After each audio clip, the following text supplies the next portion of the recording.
Alabado sea Jesucristo y adelante con María. Que tengan un buen y santo día, queridos hijos, en los sagrados corazones de Jesús y María y en el purísimo corazón de San José. Bienvenidos de nuevo a nuestra sección matutina, Santa y Café. Hoy es martes 3 de diciembre.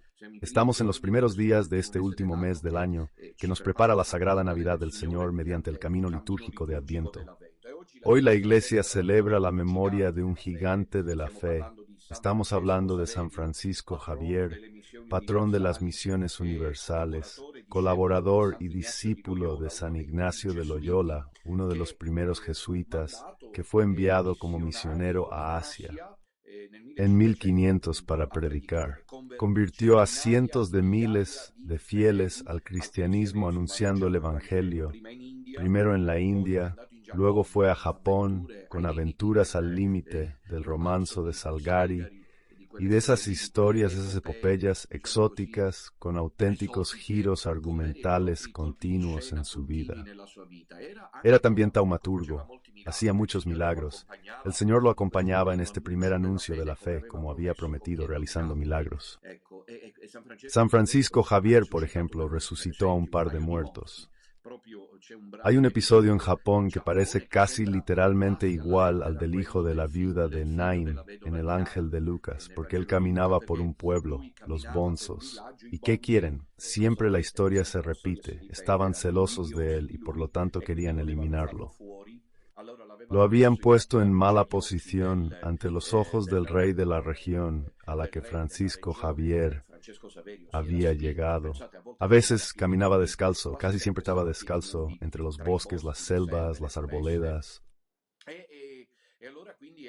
Ya estaba de Thangrer sería arrestado e incluso Althord. Pero Dios proveyó para proteger a su siervo escogido, porque un día que pasaba justo una tumba, una procesión fúnebre con un niño, no recuerdo si era un niño o una niña, propio al estilo del Evangelio, San Francisco Javier se acerca y lo resucita, en pocas palabras. La resucita y, naturalmente, esto impulsa, aunque sea por miedo, a los bonzos, que son los sacerdotes paganos de Japón, y al mismo rey a retractar la idea de arrestarlo y condenarlo a muerte. Así San Francisco Javier puede continuar su misión, repito, con situaciones al límite de lo increíble. Una vez que el barco, porque él se trasladaba en barco entre la India y Japón, estaba en medio de una tormenta y el barco estaba a punto de hundirse, Francisco Javier obligó, ya todos lo consideraban un santo vivo, a atarlo con cuerdas para que lo bajaran al mar abierto, sujeto por las cuerdas. Él con el crucifijo tenía un crucifijo que luego perdió una vez. Mientras estaba en misión lo perdió. Perdió el crucifijo en esta ocasión aquí del barco. Precisamente estaba en misión. Él es sumergido con el crucifijo íntimo al mar. De calmarse como hizo Jesús. El mar se calma, pero él pierde el crucifijo porque una ola lo arrolla, vuelve a subir y todos lo veneran como a un santo. Pero él está triste porque ha perdido el crucifijo al que estaba muy apegado, porque se lo había dado, me parece, el Papa o incluso el mismo San Ignacio de Loyola. Y entonces le reza a la Virgen, de quien era ferviente devoto, que le ayude a encontrar, si es posible. Pero ¿cómo iba a encontrar el crucifijo? En el mar abierto. Y sin embargo, un día que él estaba rezando, esta es una historia real, no hay nada inventado. Vayan a leer la biografía, lamentablemente poco conocida en nuestros días de San Francisco Javier, como la de otros grandes santos, y se ve cómo la fe se resiente. Y él estaba allí rezando en la orilla, y en cierto momento llega un enorme cangrejo. Esa zona es una zona donde hay muchos cangrejos enormes. No como los que tenemos aquí, sino enormes, que a Francisco Javier no, parece increíble, y prácticamente llega este cangrejo con el crucifijo sostenido entre sus pinzas, llega a la playa, llega al mar, y allí deposita el crucifijo para luego regresar al mar abierto. Francisco Javier recupera así su santo crucifijo, que llevará hasta la muerte. Luego, por ejemplo, en una selva él así convertía, porque luego creían, la gente creía, lo querían a uno. Una tribu había ido a predicar también a la isla de las Molucas, una tribu antropófaga, o sea, que comía hombres, y había pensado que Francisco Javier era un buen bocado, porque era europeo, era blanco, ¿entiendes? Así que ya habían decidido comérselo. Isbio de Mingolores. Luego, en una de las junglas indias, la obra fundamentalmente de San Francisco Javier se desarrolló en las junglas de la India meridional, podríamos decir suroccidental, Goa, esas zonas donde todavía hoy se habla bastante portugués, una colonia portuguesa, y allí San Francisco Javier logró convertir miles, cientos de personas, porque había un tigre que probablemente consideraban endemoniado, probablemente lo estaba, que había matado a varias personas. Él va a apaciguarlo. ¿Qué más? San Francisco de Asís con el lobo de Gubbio. Pero quién sabe por qué hay cosas que entran inmediatamente en el imaginario colectivo y otras, quizás incluso más clamorosas, ni siquiera son conocidas como lo que voy a contarles. Él les dice a los sacerdotes paganos, que una vez más lo provocan, para él ha sido una plaga la presencia de los sacerdotes paganos en varias situaciones. Regiones a las que se dirigía para anunciar el Evangelio por primera vez. Él iba y anunciaba el Evangelio por primera vez. Pero allí ya existían, obviamente, las religiones animistas, las religiones locales que eran regiones animistas, con sus sacerdotes, la mayoría de las veces brujos. Y entonces él invita a los brujos a que lo sigan, a internarse en la selva porque quiere encontrarse con esa tigre endemoniada, satanizada, que había asesinado a tanta gente del terror, de toda la región.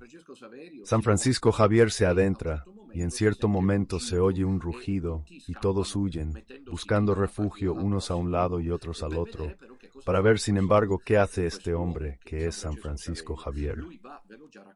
Ya se los conté, creo. Él se acerca al tigre y ambos se detienen. El tigre con sus enormes ojos felinos y San Francisco Javier con el crucifijo en la mano. Hay una escena que obviamente hará que todos los habitantes del pueblo, al enterarse de la noticia, cambien de religión, se bauticen, porque San Francisco Javier, sin pestañear, mira a los ojos al tigre, el tigre lo mira a él. Es un momento dramático, porque allí ya estaba acabado, podía ser devorado vivo. La mala fe de los santos es increíble. En fin, sí, entonces él se queda allí. ¿Y qué sucede? Sucede que la tigre lo mira, mira el crucifijo, en cierto momento, ¿quién es el jefe? Da vueltas, como se dice por aquí, y se escapa para que no lo vuelvan a ver. Y así, de estas maneras Jesús lo dice, harán obras aún mayores que las que he hecho yo. Piensen que había días en que, según cuenta, escribía cartas que llegaban a Europa, y él ya en vida fue llamado, elegido visitador apostólico en nombre del Santo Padre, del Papa de entonces. Y él escribía estas cartas donde contaba su epopeya y en cierto momento cuenta también que le dolían los brazos, el brazo derecho, por haber administrado en un solo día miles y miles de bautismos. Fíjense. Y luego su deseo era ir a China. Fue muy obstaculizado para entrar en China, muchísimo, pero luego, en la isla de San Juan y en aquel lejano 1500, él, siendo aún bastante joven, se convirtió en un modelo para los misioneros. Tanto es así que fue proclamado patrono de las misiones. Y nosotros oramos porque hoy hay una renovada necesidad de anunciar el Evangelio.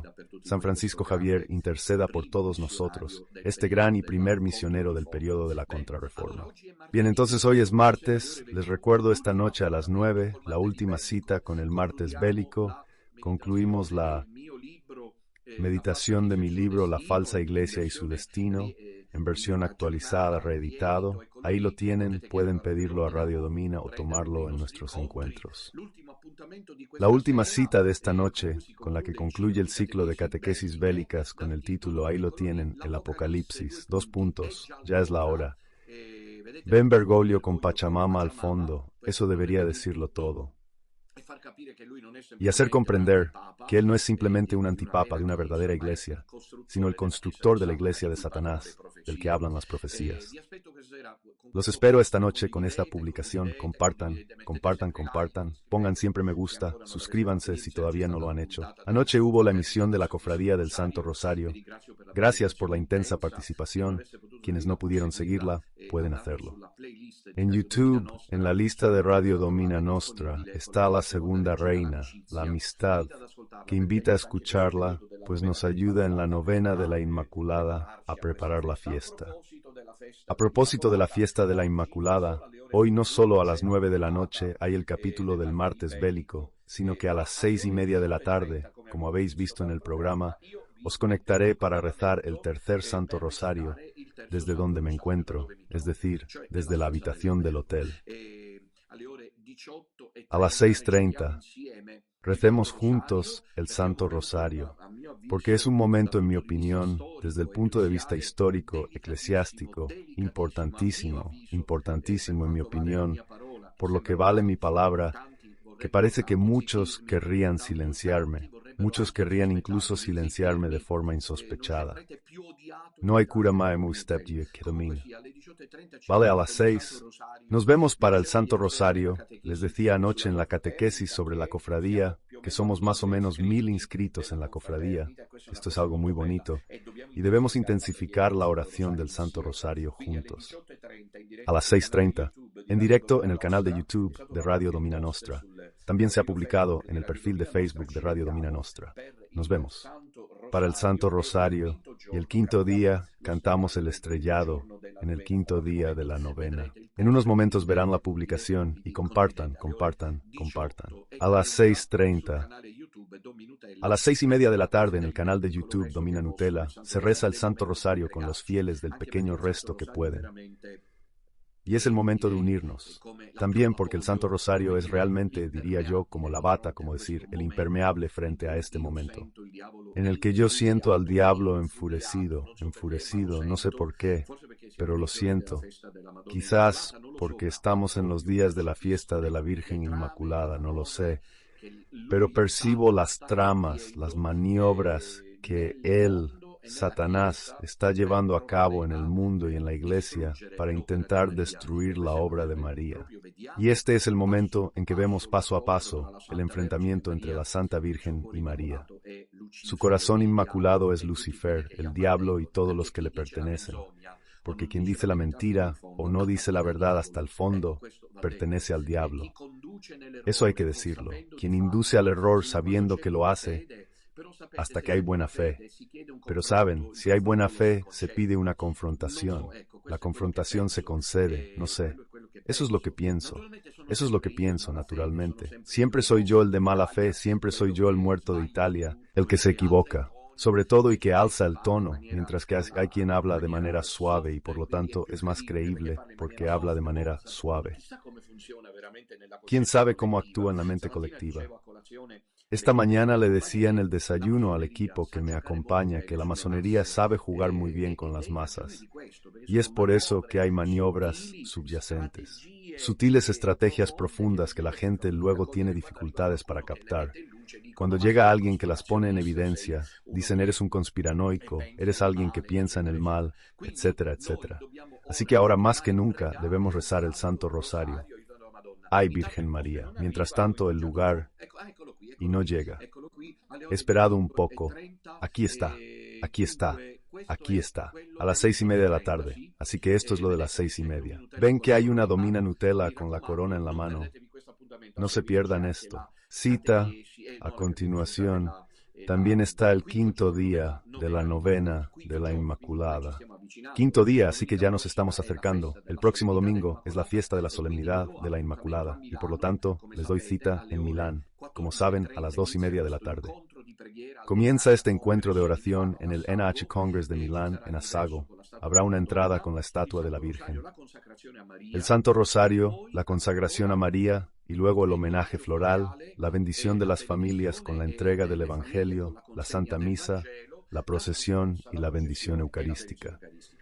Por la mañana a partir de las 10:30, 12:30. Un par de confesiones que quieren. No podemos hacer milagros. Un par de confesiones para aquellos que no se confiesan desde hace mucho tiempo, incluso en preparación para Navidad. Como he dicho, luego el encuentro es gratuito, no hay necesidad de inscribirse, la entrada es libre y hay autobuses que se están organizando, así que pueden informarse al respecto si quisieran venir en autobús o con sus propios medios. Mientras tanto, nos preparamos para el encuentro de mañana en Zúrich. Mañana en Zúrich hay un encuentro interesante.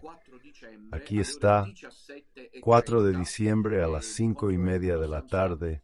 La reunión es bastante interesante en el Hotel Kronunterstrasse, porque hay rosario y santa misa a continuación. Después de un pequeño refrigerio para tomar algo, justo después de la conferencia con el profesor Luca Brunoni, historiador de la Iglesia, conferencia que, como pueden imaginar, fue interesantísima. ¿Qué iglesia después de Benedicto XVI? Ahora, la gran cuestión sin duda sigue siendo el hecho de que Benedicto XVI no indicó. Ayer me enseñaron, entre 1 kilómetro y otro que recorría, un vídeo de Monseñor Paolo María Viganò en Visión TV, el de Toscano. Me pregunto por qué Toscano le da tanto énfasis unilateralmente a Monseñor Viganò. ¿Qué se cuece aquí? ¿Qué intereses transversales hay? ¿Por qué Don Nutella no aparece en Visión TV, canal laico? No, que vaya, no iría, pero es para decir por qué. Francisco Toscano, laico y político, interesado en política y actualidad, etc., debe, y se lo han escrito, interesarse por la situación en la Iglesia, dando voz solo a Monseñor Carlo María Viganò, quien vuelve a escena para explicar quién sabe cómo que la declaración de Benedicto XVI es más o menos un lío que solo Benedicto XVI sabía hacer.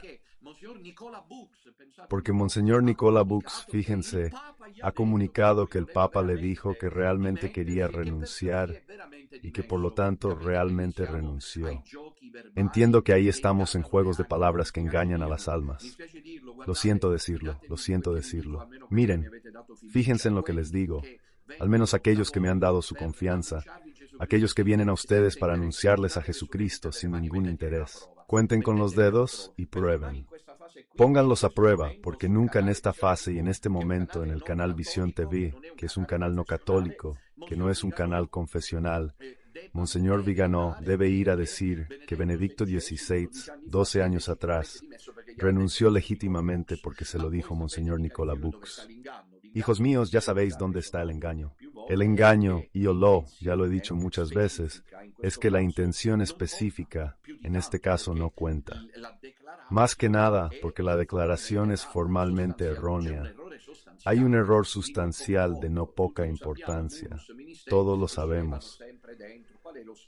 Y siempre nos meten ahí. ¿Cuál es el propósito? ¿Cuál es el objetivo? No es que yo deba decírselos. Ustedes deben llegar a ello. Entonces, en esta situación, lo importante ahora ya no es... Para nosotros, en lo que a mí respecta al menos, yo creo que hace tiempo se lo he dicho, para mí la gran cuestión ya no es que Benedicto XVI no abdicó, porque eso ya lo saben hasta los pollos, sino que ahora la gran cuestión, y creo que debería ser una decisión inteligente por parte de todo el pequeño resto, debe ser comprender qué hay después de Benedicto XVI, qué horizonte se abre. Porque aquí ahora hay varias orientaciones, hay que entender cuál es aquella en la que vosotros en todo caso os encontráis. Que tenéis que elegir, porque parece que estamos en el programa de Mauricio Costanzo, el último en llegar, le toca a quien lleva años sacrificándose. Y esto es, la iglesia que Bergoglio dirige, como falso papa, por supuesto. En esto, gracias a Dios, estamos todos bastante de acuerdo, que no es el papa, pero es la iglesia de Jesucristo. ¿O es algo más? Y si no fuera la iglesia de Jesucristo la de Bergoglio, ¿cuál es la verdadera iglesia? Y el resto, quizás, son argumentos naturalmente delicados, porque no hay una elaboración ni siquiera teológica. Yo no sé, mañana, profesor Brunoni, cómo piensa abordar esta cuestión tan delicada, porque aquí naturalmente hay un límite entre la dimensión teológica, dogmática, y puesto que yo entiendo de esto, no soy historiador, pero sí teólogo, 2 veces teólogo, desde mi perspectiva teológica, desde mi doble perspectiva teológica, tengo un enfoque dogmático, especulativo, ante esta quaestio magna, la nova quaestio magna, ya verán cómo me la censuran también a mí. La nova magna quaestio, bueno, ya no existe. La gran cuestión, existe la vieja gran cuestión, ahora existe la nueva gran cuestión. Aquí desde hoy lo anuncio oficialmente, existe la vieja gran cuestión que concierne a Benedicto XVI, sede impedida, munus retenido, abdicación no ocurrida, elección inválida de Bergoglio. Esta es la vieja, ya no hay necesidad, porque ahora se ha entendido que los cortesanos de Bergoglio, nunca hablo también de los canonistas, querrán abrir los ojos ante esa clamorosa situación con la que Benedicto XVI en realidad no ha abdicado. Pero ahora hay una nueva. La gran cuestión, que ya no es la antigua, sino la nueva, es que nos importa un bledo lo que el establishment bergogliano diga, porque ¿qué quieren que digan? ¿Que Bergoglio no es el Papa? Puede que, en cuanto renuncie y se vaya, todos se pongan de acuerdo entre ellos, y nos quedemos nosotros solos como coliflores en la huerta, mientras ellos se ponen de acuerdo. Porque si el único problema es que Bergoglio no es el Papa, ya ha pasado antes. Otras veces, muchas veces, la Iglesia es esa y todavía la Iglesia, o es la Iglesia católica. Entonces, evidentemente, queridos amigos, muerto un Papa, se hace otro, ¿entienden? Así, miren, luego verán que es así, muerto un Papa, se hace otro. Aquí, en cambio, la cuestión para nosotros, la nueva gran cuestión es, en lo que a mí respecta desde el punto de vista teológico, si la Iglesia de Jesucristo que Bergoglio guía, que va contra el Evangelio, que traiciona la tradición apostólica, que ignora la palabra de Cristo, es todavía la Iglesia de Jesucristo. Pasarán el cielo y la tierra, pero mis palabras no pasarán jamás. Y aquí entra el tema del pequeño resto que sobrevive en una época de persecución. En mi libro Iglesia, ¿a dónde vas?, hablé de un giro benedictino, como lo fue el constantiniano, el benedictino. No lo sé, este es un tema que hay que profundizar. Mañana hablaremos de ello en Zúrich con el profesor Brunoni. Y será interesante prever algo que ayude también un poco a todos nosotros a identificar un camino que en lo que a mí respecta, el cielo ya ha establecido. He dicho un poco de todo. Ahora vamos a la emisión de hoy, ya que nos estamos preparando para la novena de la Inmaculada. Y ustedes saben que el viernes pasado, 29 de noviembre, traté el primer tema, es decir, el Ave María, el Shalom, la bendición de Dios sobre María, Isabel. Ayer hablé de la llena de gracia. Recuerdan que es Charitomen en griego, Elisabetta la toda santa, la Virgen María. Hoy quisiera profundizar con ustedes, en preparación a la fiesta, a la solemnidad de la Inmaculada, el misterio de la Inmaculada, con este título que ven en la descripción, la fe de María, un continuo milagro. Entonces, antes de nada debo partir de un supuesto, que es este. Si leemos el Evangelio de Lucas, nos damos cuenta de una relación inmediata, evidente entre la Anunciación a María y la Anunciación a María, ¿se acuerdan? Padre de Juan Bautista. Entonces, si leen el Evangelio, léanlo y reléanlo siempre. Pueden dejarse ayudar, si quieren, por este libro que tengo en mis manos, Se hizo carne, donde comento los Evangelios de la infancia. Si van a leer el relato de la Anunciación a María, que precede a la de María, si legge que a un cierto punto el arcángel Gabriel aparece en el templo durante la hora del incienso al sacerdote María. María pertenecía a la clase sacerdotal de Jerusalén y por lo tanto oficiaba en el templo. Mientras él está oficiando en el templo, ya entrado en años, su esposa es estéril. La madre de Juan Bautista, María, es estéril. Y entonces en cierto momento aparece el arcángel Gabriel que le dice a María: «Soldado, tu esposa dará a luz un hijo al que llamarás Juan, que se llamará el precursor». ¿Qué responde María? ¿Lo recuerdan? ¿Cómo es posible esto? ¿Cómo es posible esto? Lo dice María. Y luego añade, estoy mayor, mi mujer es estéril. El arcángel Gabriel se enfada porque dice, yo soy Gabriel que estoy ante Dios y te he traído este anuncio. Como no has creído, has faltado a la fe y te quedarás mudo. Aquí, como saben, María permanece mudo hasta que el día de la circuncisión del pequeño Juan se pregunta cómo debe ser llamado. Él no puede hablar. Se lo preguntan a la madre, Juan es su nombre. ¿Y qué quieren? Cuando alguien dice cuál es el designio de Dios, nunca le creen, ¿verdad? La Biblia ya lo dice. Isabel es la primera a la que no le creen en los evangelios. ¿Alguna vez lo han pensado? Es la primera a la que no se le cree, porque dice que el nombre es Juan, para decir que es el designio de Dios. Y nadie le cree. Tanto que preguntan al Padre, y él, en la tablilla.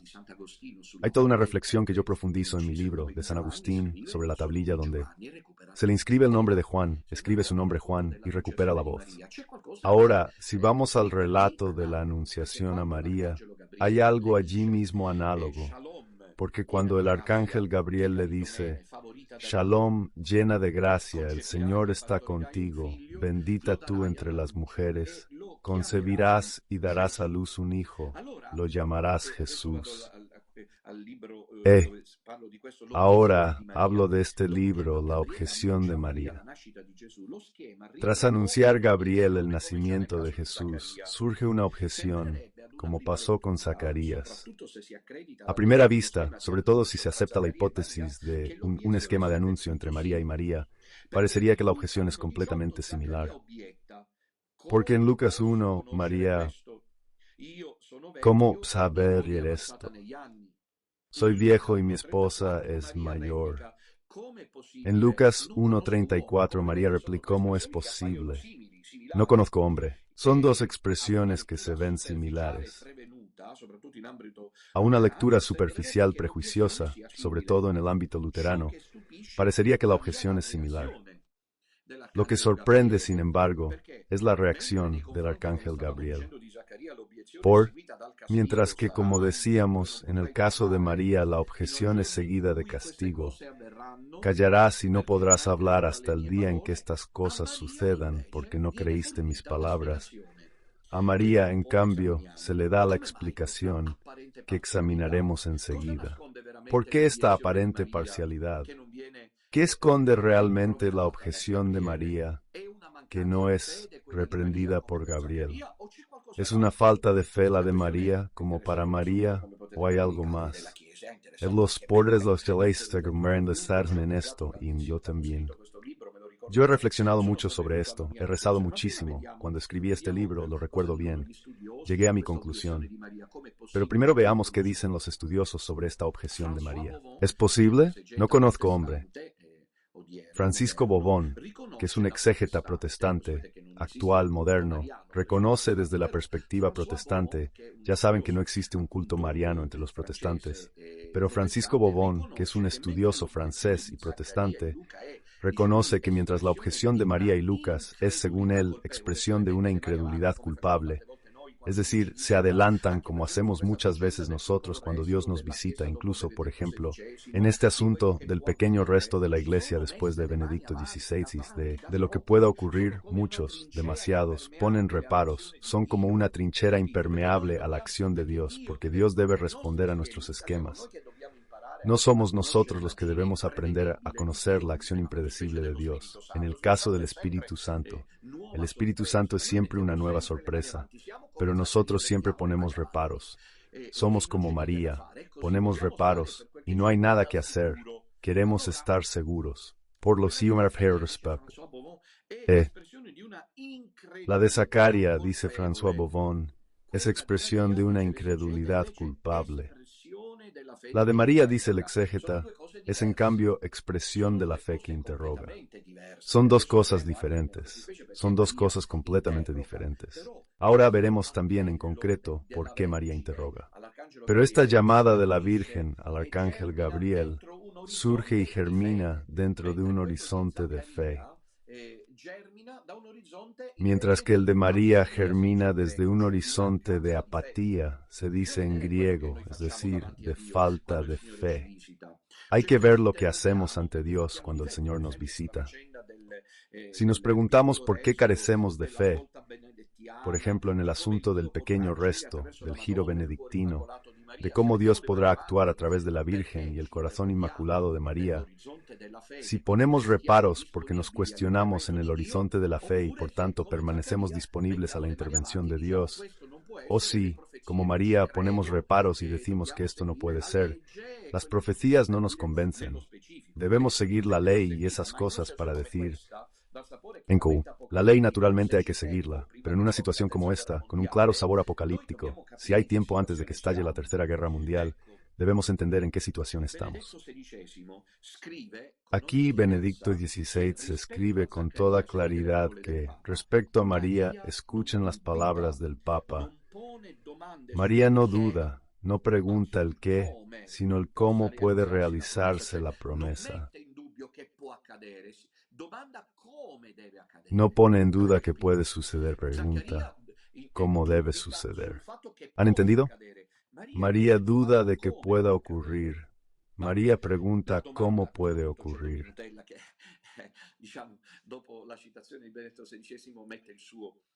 Io mi sono chiesto da teologo, credente, la domanda che La pregunta que hay que profundizar se refiere a la razón última que impulsa a María a plantear la objeción. ¿Cómo es posible que no conozca ningún hombre? El verbo griego ginosko, en el lenguaje semítico. Ustedes saben que el trasfondo de los evangelios es siempre el hebreo, aunque estén escritos en griego. Así pues, en el lenguaje bíblico, conocer indica el acto sexual. El hombre conoce a su mujer, el hombre conoce a su propia mujer a través de la unión carnal, la relación sexual. El verbo está en presente, no conozco hombre, dice María. Pues bien, María, que está en condición de prometida, está claramente, abiertamente diciendo allí que es virgen, que no conoce hombre, que no ha tenido relaciones sexuales.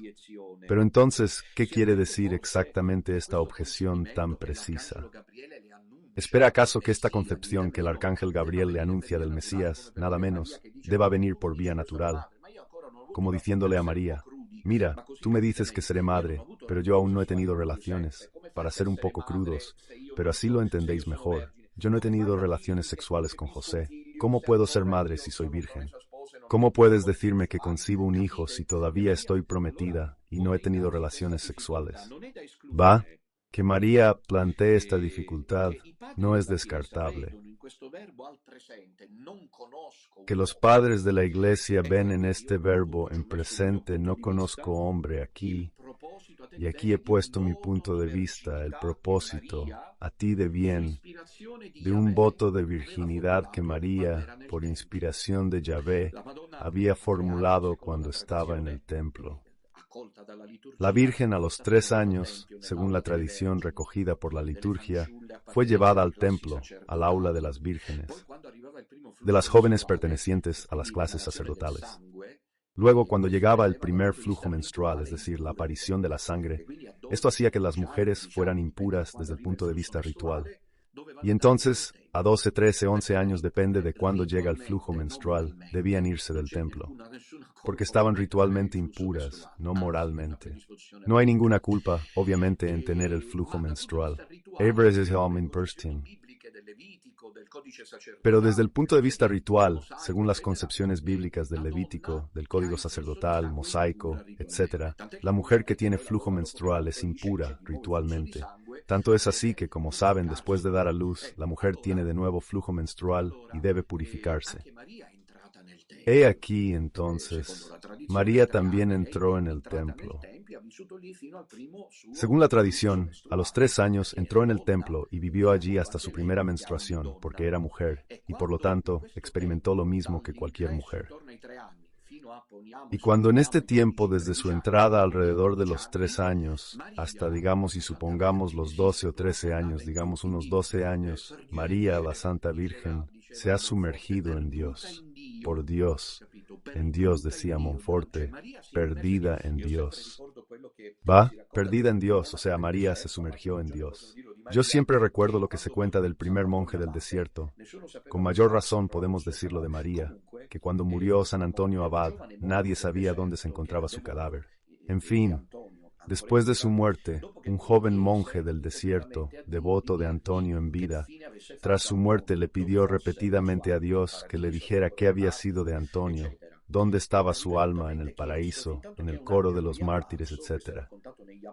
Y ha pedido repetidamente hasta que un ángel reapareció. Esto se cuenta en los Apophthegma Patrum, en los escritos y dichos de los padres. Y el ángel le dice así a este joven monje: tú no puedes saber dónde está Antonio, porque mira qué hermoso, él está donde está Dios. Es decir, se ha perdido en Dios, porque Dios es sustancia infinita, ¿no? Y entonces Antonio se perdió en Dios. Pero si esto vale para San Antonio Abad, mucho más pensamos cuánto no valga para María. Nosotros solo podemos intuirlo. Hablo por mi experiencia. Cuando escribí este libro me detenía. Pasaba días pensando en esta niña, hermosa, hermosa, y casi perfectamente dibujada en el rostro, los ojos, la nariz, el cabello fluido, un cuerpo perfecto, el de María. Hermosa esta niña de 4 o 5 años. Luego de 7 u 8, luego de 10 u 11 años, empiezan a manifestarse las formas femeninas, agraciadas, delicadas, insinuadas, de la mujer que debe vencer a Santa, porque es la madre del Mesías. La imagino, siempre la he imaginado, pero no se puede abrir del todo el escenario porque no nos es dado hacerlo. Inmersa en Dios, María. He examinado y profundizado en algunos apócrifos, que dicen, por ejemplo, el protoevangelio de Santiago, que en cualquier caso ha tenido crédito en la tradición católica y cristiana, porque algunas cosas se han retomado incluso en la liturgia, como los nombres de los padres de María, que se narran en el apócrifo, que la Virgen era incluso alimentada por un ángel.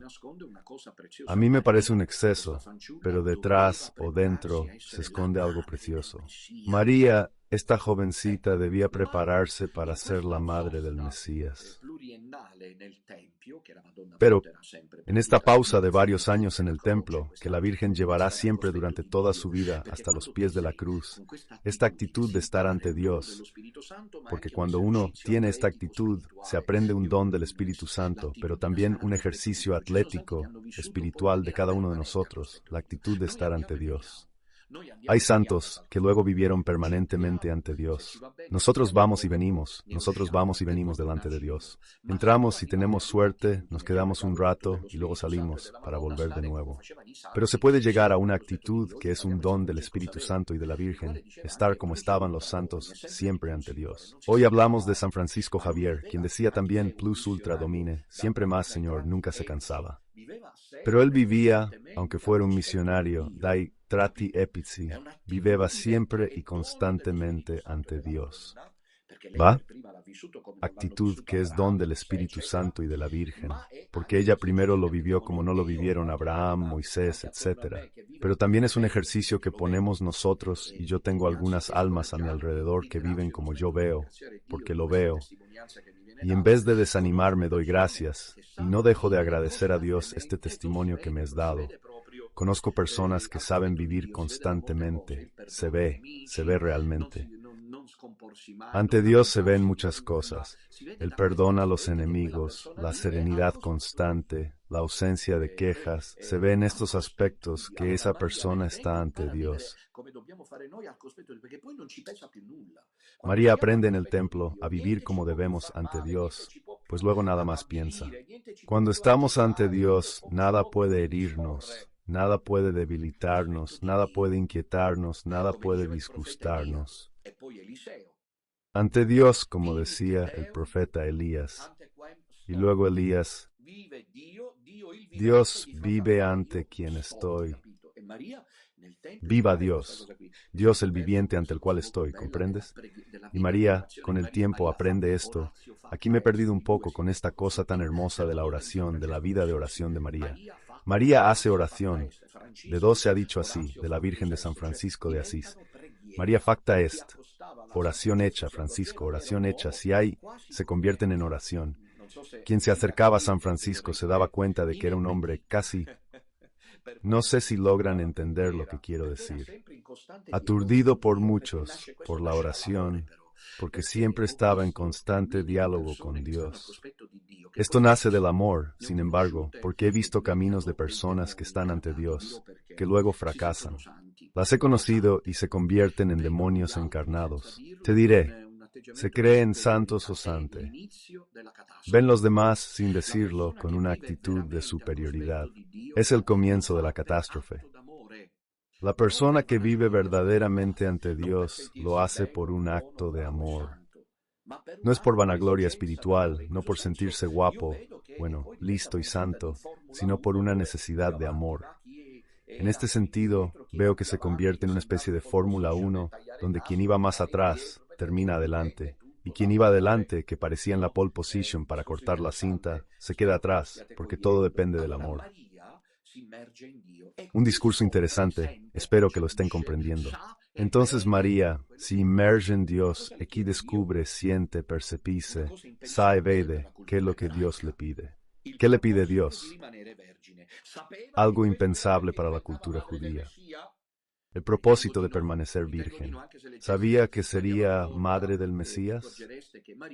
Creo que no, aunque las acciones de María Valtorta, María presentía que el Mesías se acercaba. Es interesante ver cómo San Agustín decía que María lo habría anticipado, pero yo estoy de acuerdo con eso. Yo digo que entonces anticipó los tiempos de la encarnación. ¿Pero cómo? ¿No era Dios quien desde siempre sabía cuál era el momento? Sí, siempre lo supo, pero también supo siempre que María permitiría que se adelantasen los tiempos. Santo aquí, alguien con los pies en la tierra y algunos padres de la Iglesia dicen que la razón fue la Pax Augusta, un mundo sin guerras, el momento ideal para que el príncipe de paz llegara. En realidad, María, como dice San Agustín, se adelanta a los tiempos porque implora: derramad los cielos desde arriba y las nubes destilen justicia, que es lo que cantamos en este tiempo de Adviento. El grito de Isaías: cielos viertan justicia, que llegue a la tierra. Pero imaginen ustedes que María ora así, y quieren que Dios no se haya dejado conquistar por este grito de amor de la Virgen, que sin embargo no sabía que iba a ser madre, de dónde iba a ser madre. Si leen, hay oraciones que la pequeña María, la niña María, la jovencísima María de la Valtorta dirige a Dios para que venga el Mesías. Pero Dios le pone en el corazón un voto allí mismo impensable, que es el de la virginidad. Se trata de una interpretación que hoy la SGS, o quienes sean, llamarían psicológica. Es como si María entonces le dijera al ángel: pero antes de esto quería deciros, imaginad cómo Dios puede pedir lo impensable. En la cultura hebrea no existía la virginidad, la mujer no podía ser virgen. La mujer fue creada por Dios para dar descendencia al hombre. El vientre y semilla son del hombre, el vientre de la mujer. La mujer debía prestar su vientre a su hombre para que él se convirtiera en padre. De hecho, la mujer estéril, como Isabel, era considerada maldita por Dios. ¿Va? Entonces, la virginidad era impensable. Ahí está la hermosa historia de la hija de uno de los jueces de Israel. ¿Recuerdan que el padre debe sacrificarla, que era virgen? Toda esa historia.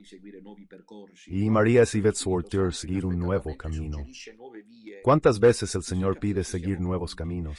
¿Cuántas veces el Espíritu nos muestra nuevos caminos? ¿Estamos listos?